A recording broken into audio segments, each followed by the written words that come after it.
পার্বতী এই ব্রহ্মলোকে নিজ নিজ আসন গ্রহণ করলেন। আর ওদিকে মহাতপস্বী দুর্বাসা বেদকে আহ্লাদ করার জন্য এই ব্রহ্মলোকের দিকে আগমন করছে।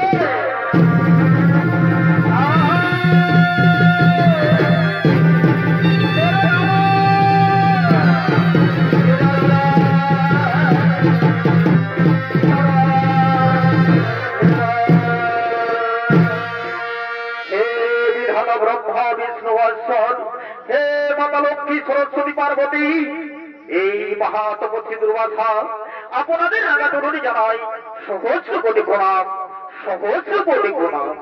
কল্যাণ বৎস কল্যাণ বৎস বড় বড় বৎস কিবা হেতে ব্রহ্ম জাগরণ আজ সকলে বড় বড় বড় বাসনা করিব পূরণ। হে পিতামহ, হে পিতামহ, আপনার পারস পুত্র ত্রিপুরী অনুসর পুত্র দুর্বাসা বেদ জ্ঞান লাভ করার জন্য আপনার এই ব্রহ্মলোকে আগমন। তাই হে বিধাতা এই বাসনা মম করো পূরণ। ওরে ওরে এই বৎস দুর্বাসা, তুমি আমার মানুষ পুত্র বৎস, তাই এসব বৎস সংগ্রহ করো। আর স্বয়ং আমি তোমাকে বেদ না দিয়ে তোমার বড় বাসনা করিব পূরণ। বলো বলো বৎস। অগ্নি হে প্রহিতম, অগ্নি হে প্রহিতম, অগ্নি হে প্রহিতম।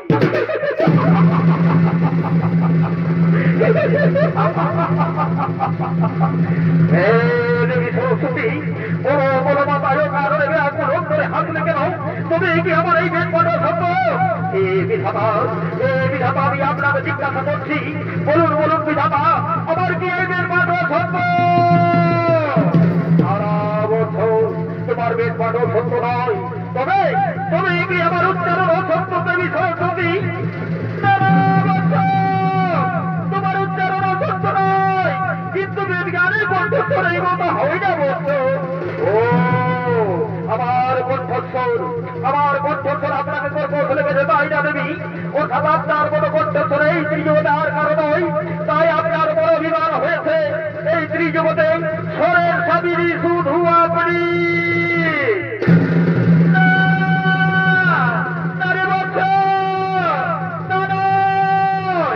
আপনি আমাকে বক্ষ বলবেন দেবী সরস্বতী, আপনি আমাকে অপমান করেছেন, এই তো মুক্তি দুর্বাসার অপমান। তাই আমি আজ আপনাকে অভিশাপ দিচ্ছি দেবী, যার অভিমানে এই ব্রহ্মলোকে দীর্ঘদিন ধরে করে বসবাস, সেই অঙ্গার আপনার ভেঙে অতি শীঘ্র এই ব্রহ্মলোক থেকে ওই মতো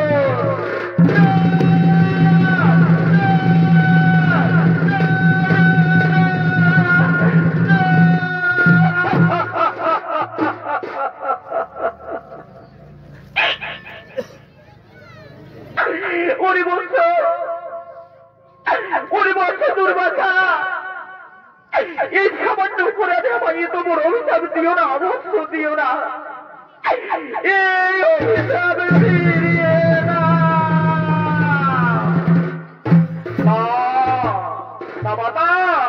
তা কখনো হতে পারে না।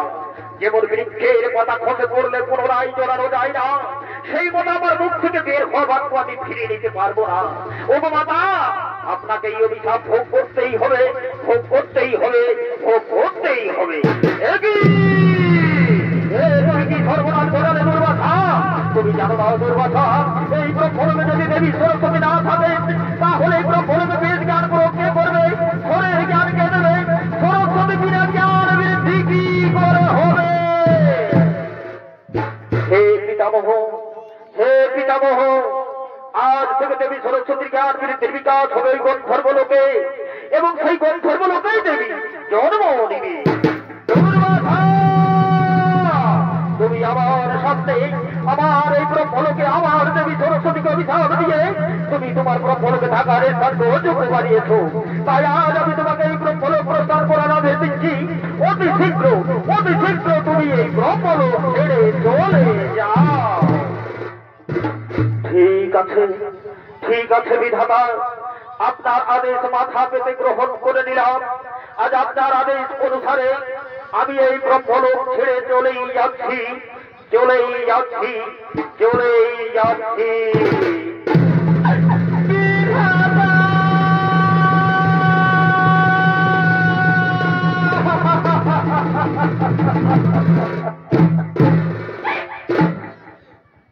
ও বিধাতা, একই অবস্থান ঘটলো আমার কপালে। ও কারণে অভিশাপ দিয়ে গেল দুর্বাসা মরে। এই ব্রহ্মলোক ছেড়ে গন্ধর্বলোকে যেতে হবে মরে। তাই ও বিধাতা, এই হতভাগী সরস্বতী অতি প্রণাম গ্রহণ করুন। তুমি কি বলছো দেবী? তুমি কি বলছো? তুমি তো এই ব্রহ্মলোকের আত্মা, তুমি ছাড়াই ব্রহ্মলোকে কোনো সার নেই দেবী, তুমি ছাড়াই ব্রহ্মলোকে কোনো সার নেই। জানো দেবী, আজ আমার নিজেকে কত ছোট্ট মনে হচ্ছে, কত তুচ্ছ মনে হচ্ছে। আমি স্বয়ং বিধাতা হয়ে আজ নিজের জন্য কিছুই করতে পারলাম না দেবী, আজ নিজের জন্য কিছুই করতে পারলাম না। আপনি ব্যাকুল হবেন না, আপনি তো অন্তর্যামী, আপনি তো সবাই জানেন ওই দুর্বাসার অভিশাপের সময় পূর্ণ না হওয়া পর্যন্ত দেবী সরস্বতীকে আপনার এই ব্রহ্মলোক ছেড়ে চলে যেতেই হবে। তাই আপনি দেবী সরস্বতীকে ওই গন্ধর্বলোকে যাওয়ার অনুমতি দিন। আমি তাই করব, আমি তাই করব। হে দেবী, আমি আমার এই দুঃখী মন থেকে বলছি, তুমি যেখানেই থাকবে, যে রূপেই থাকবে, সদা সর্বদা চির সুখী হয়ে থাকবে, চির সুখী হয়ে থাকবে।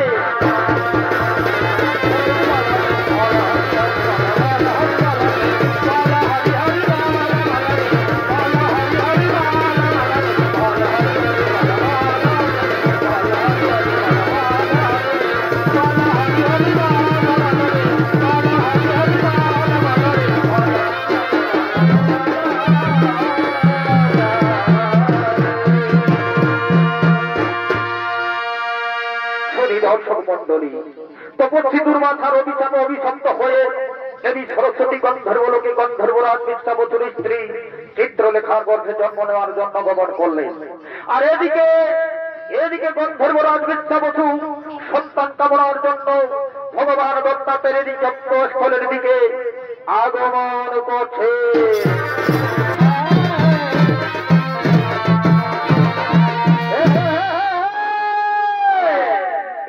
মাননীয় চরিত্রপ্রেমী দর্শক মন্ডলী, ইনি হলেন গন্ধর্ব রাজ্যের রাজা বিশ্বাবসু। আর এই বিশ্বাবসুর ভূমিকায় যিনি নৃত্য পরিবেশন করে দেখাবেন আপনাদের মহান রঙ্গমঞ্চে, ইনি হলেন আপনাদের সকলেরই সুপরিচিত, সুনাম ধন্য, জনপ্রিয় ওস্তাদ শ্রী চণ্ডীচরণ মাহাতোর ছোট ছেলে, বিদেশ ভ্রমণকারী ওস্তাদ দিলীপ কুমার মাহাতো।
কোথায় কোথায় ওরে আমার মন্ত্রী সেনাপতি সৈন্যগণ?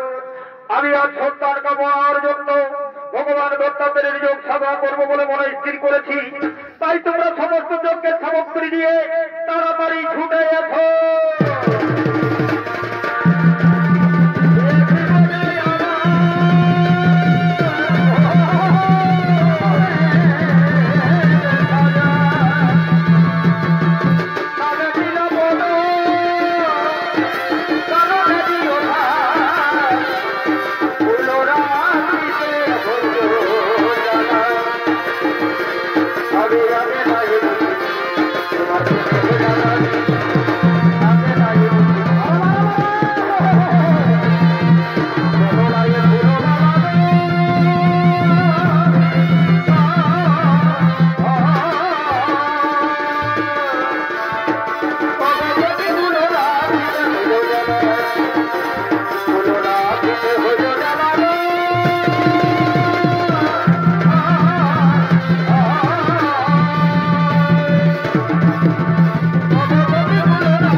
আমি সন্তান কামনার জন্য ভগবান দত্তাত্রেয়ের যোগ সাধনা করবো বলে মনে স্থির করেছি।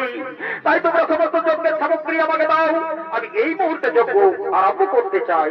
হ্যাঁ হে মহারাজ, হ্যাঁ মহারাজ, এই নিন মহারাজ, আমরা সমস্ত যজ্ঞের সামগ্রী নিয়ে এসেছি। আপনি অতি শীঘ্র এই যজ্ঞ আরম্ভ করুন।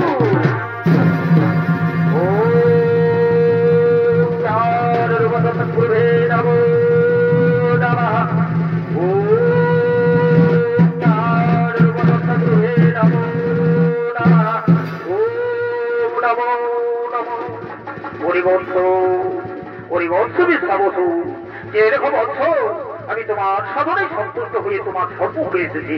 বলো বলো বৎস কি বর পেলে তুমি হইবে খুশি। সমস্ত দৃষ্টি স্বামী আপনার কৃপাই সবার কৃপা দৃষ্টি হয় প্রভু, কিন্তু আমি আপনার কৃপা দৃষ্টি থেকে বঞ্চিত আছি। ওগো প্রভু, আপনি যদি আমায় খুশি দেখতে চান তাহলে হে প্রভু আমায় সন্তান লাভ হওয়ার বরদান দিন। তথার্থ তথার্থ রে বন্ধ তুমি নিষ্ঠা মনে লক্ষ্য করো, অবশ্যই তোমার মনোবাসনা হইবে পূর্ণ, অবশ্যই তোমার মনোবাসনা হইবে পূর্ণ। এরপর আমি আছি বন্ধু, এরপর আমি আছি।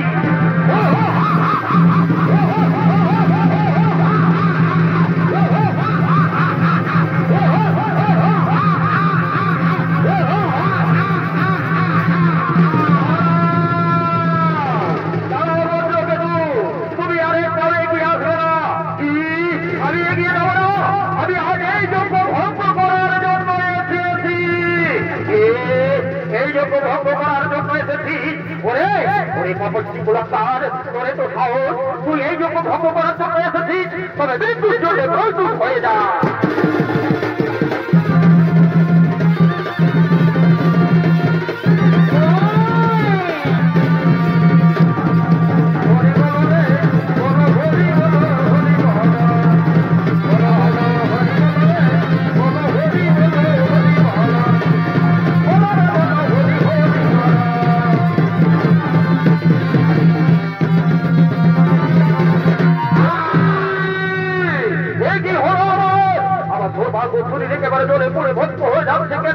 আমাকে বাঁচাও, আমাকে বাঁচাও বিশ্বা বসু, আমাকে এবারের মতো বাঁচাও। ওরে দুঃসমতি দুরাচার, তুই বাঁচতে চাস? ওকে তোকে আজ আমি ফেলবো, আজ ফেলবো, আজ ফেলবো। শোনো শোনো ওরে বৎস বিশ্বা বসু, আর তোমাদের বড় ভয় নেই। আমি নিজ হস্তে আমি নিজ উন্নয় বজ্রকে তোকে অগ্নিবারে করেছি ভস্ম। এরপর তুমি রাজপ্রসাদ করো গমন, অবশ্যই তোমার বড় বাঞ্ছনা হইবে পূরণ, অবশ্যই তোমার বড় বাঞ্ছনা হইবে পূরণ।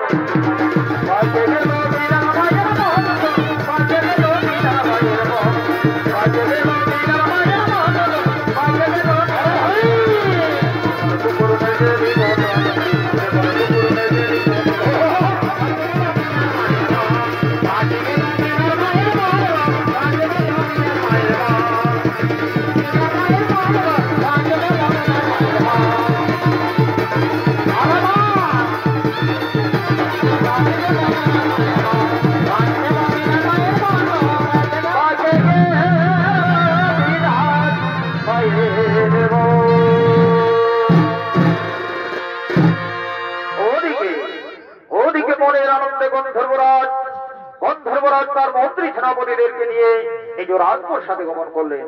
আর এদিকে পাতালের রাজা বজ্রকেতুর দুই সন্তান তাল কেতু ও পাতাল কেতু তারা পাতালের রাজ সিংহাসনের দিকে আগমন করছে।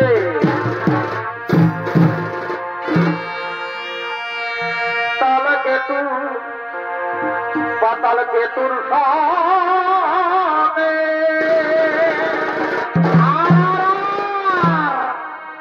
আর হয়ে আনন্দিত মনে গো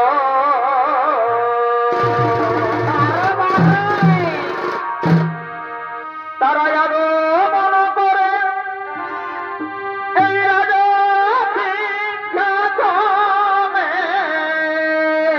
আচ্ছা আচ্ছা আচ্ছা, তারা আগমন করে এই রাজা সিংহাসনে।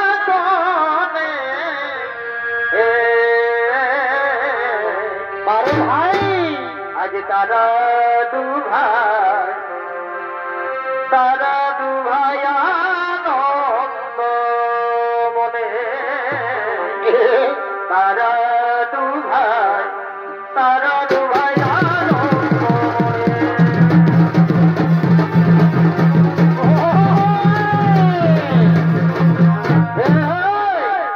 এরাই হল এরাই হলো পাতালের রাজা বজ্রকেতুর দুই সন্তান, তালকেতু ও পাতালকেতু। আর এই তালকেতু পাতালকেতুর ভূমিকায় নৃত্য অভিনয় করবেন আপনাদের সকলের সুপরিচিত ওস্তাদ শ্রী চণ্ডীচরণ মাহাতোর ছৌ সম্প্রদায়ের দুই বরিষ্ঠ ছৌ শিল্পী ওস্তাদ সঞ্জয় কুমার মাঝি ও শিবানন্দ কুমার মাহাতো।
হত্যার প্রতিশোধের আগুন আমাদের বুকে দাও দাও করে জ্বলছে।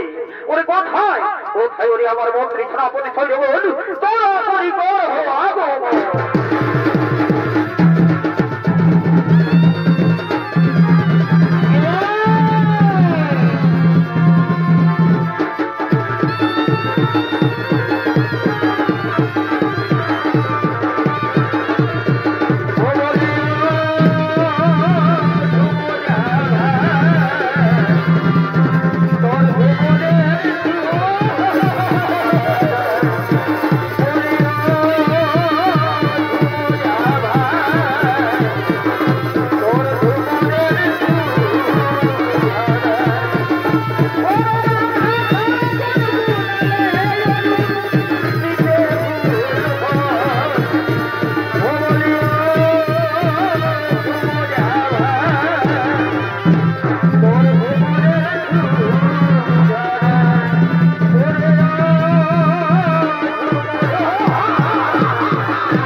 একমাত্র আদরের কন্যা মাদাল শাহ, সে নাকি রুগ্ন বলে পরিপূর্ণ। তাই চলো এই মুহূর্তে করবো আমরা গন্ধর্ব রাজ্যে আক্রমণ, আর তার একমাত্র আদরের কন্যা মাদাল শাহকে হরণ করে নিয়ে আসবো আমার এই পাতালপুরে।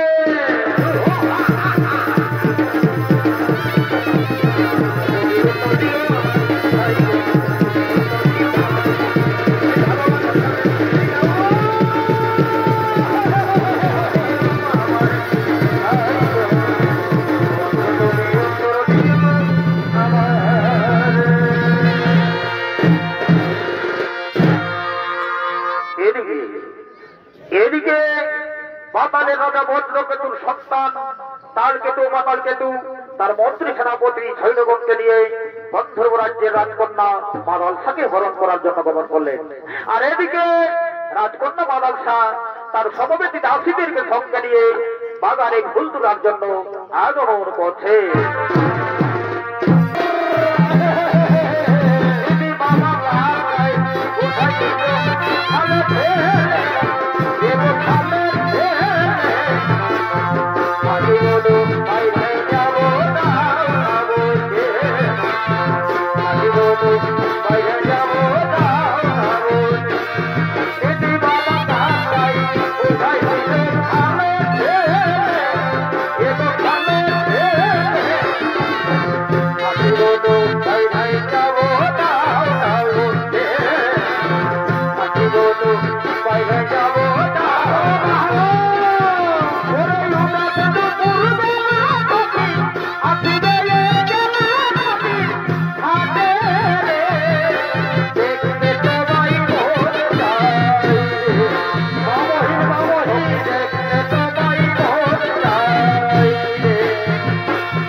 তাকে উঠে গেল আসিছে না মন নাই তাকে তোই জানিত পড়িল কথা দিদামে সাজানি দিল নাই কেড়ে কথা করে দিল ওই গাছলি আসলা বেলে কেস্তা পাথরি দিল রে নলে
তো হয়েছে সুন্দরী, তাই এসো এসো সুন্দরী আমার কাছে এসো, আমায় ধরা দাও, নইলে যে আমি একেবারে পাগল হয়ে যাব।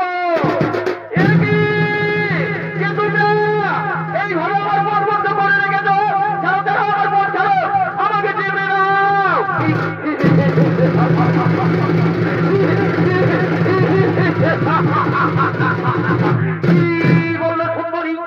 তোমার বোধ ধরে দেবো, তুমি যেতে দেবো, ও সম্ভব সুন্দরীটা হতে পারে না, এখন বলছে সুন্দরী ক্ষেত্রে ধরে দাও, তুমি দূর করে হরণ করে নিয়ে যাবো আমার ওই পাতালপুরে।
তুমি এখান থেকে আর কোনোদিন ফিরে যেতে পারবে না, আমি চলে যাচ্ছি, কিন্তু অতি শীঘ্র পরের সাথে সজ্জিত হয়েছে, আমি করবো তোমাকে বিবাহ।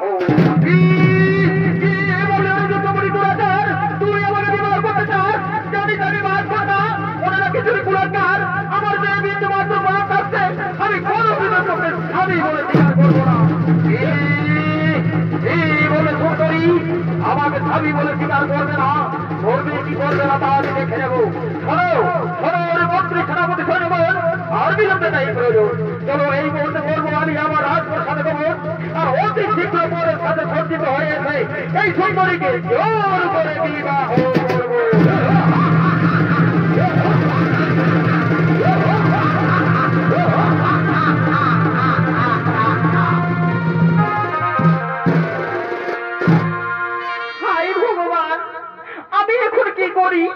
আমি এখন কোথায় যাই?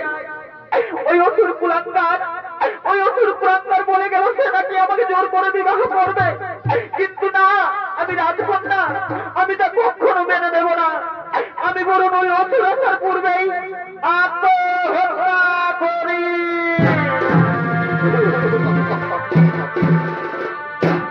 এই সুখের ঘরে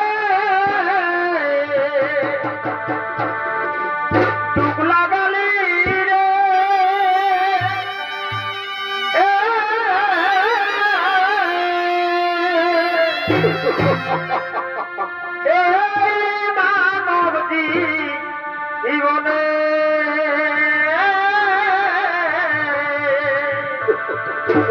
হিরণ্যরথে দিন কাটালি, ভাবলি না তুই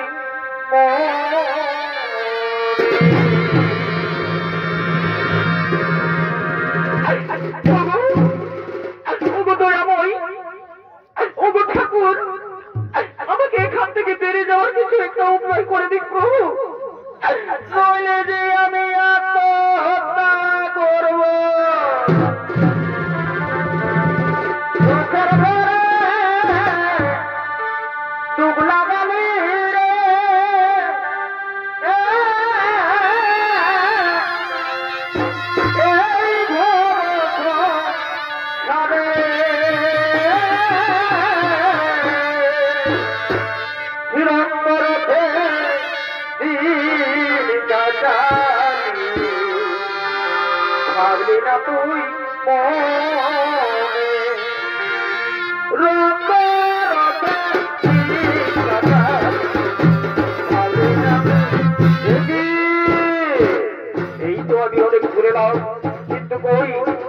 দেখতে পাওয়া যাচ্ছে না, কোন দিক থেকে যেন কাতর গরুরের কণ্ঠস্বর ভেসে ভেসে আসছে।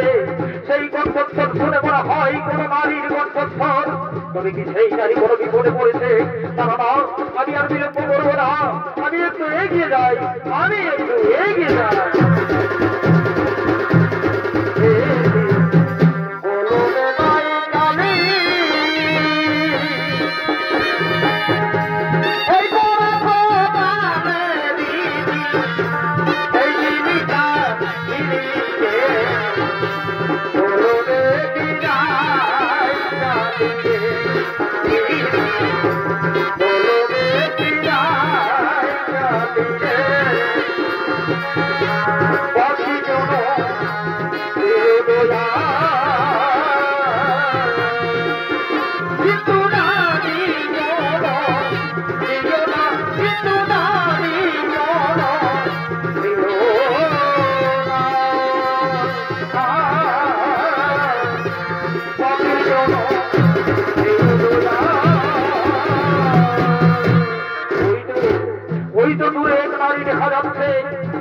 সেই নারী কোনো বিপদে পড়েছে? না না না, আজকে তার কাছে গিয়ে তাকে জিজ্ঞাসা করে দেখতে হবে সে কিসের দুঃখে দুঃখিত এইভাবে গ্রহণ করছি। যাই যাই, আমি তার কাছে যাই, আমি তার কাছে যাই। দেখি কে তুমি, কি তোমার পরিচয়, আর কেন এখানে কাবসে কাঁদছো? আমায় খুলে বলো, আমায় খুলে বলো।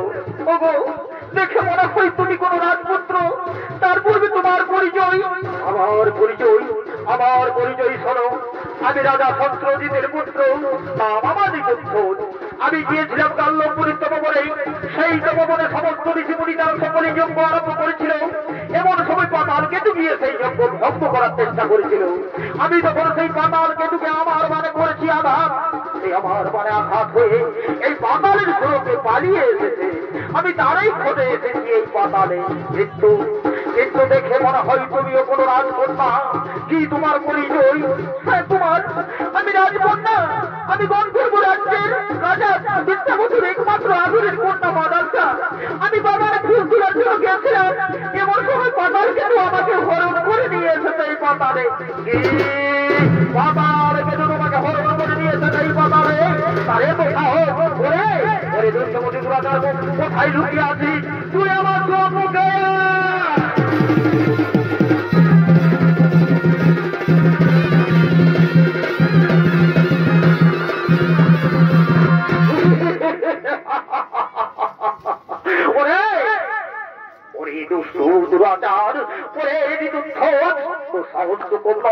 তুই শেষ পর্যন্ত আমার পিছনে পিছনে আমার এই পাতালে এসে হয়েছিস উপস্থিত। কিন্তু জানিস রে মূর্খ, তুই আমার এই পাতালে বন্দি। এখান থেকে আর কোনোদিনও ফিরিয়ে যেতে পারবি না। আমি তোর পাতালে বন্দি, তবে দেখি তার বাহুতে কত ভারী শক্তি।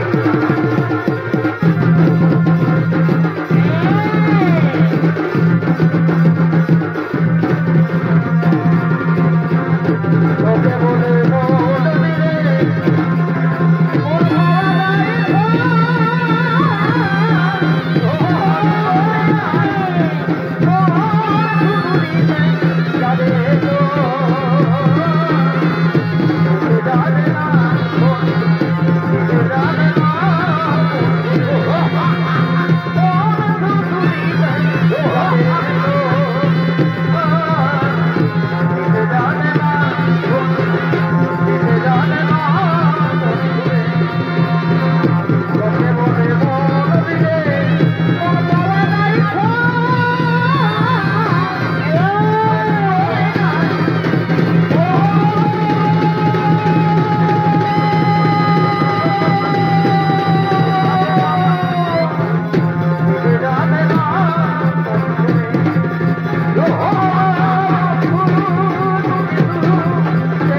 এই সামান্য শক্তি নিয়ে তুই করেছিস ঋষি মুনিদের যজ্ঞ ভঙ্গ করেছিস গন্ধর্ব রাজ্যের রাজকন্যাকে হরো।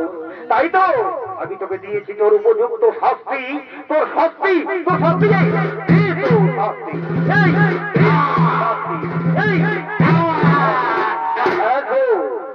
রাজকন্যা, আর তোমার কোনো ভয় নেই। আমি নিজেও হস্তেই পাতালকে তুমি করেছি ধর। এরপরে রাজকন্যা, আমি তোমাকে তোমার পিতার রাজ্যে পৌঁছে দিয়ে আসবো। তোমার পিতার রাজ্যে পৌঁছে দিয়ে আসবো।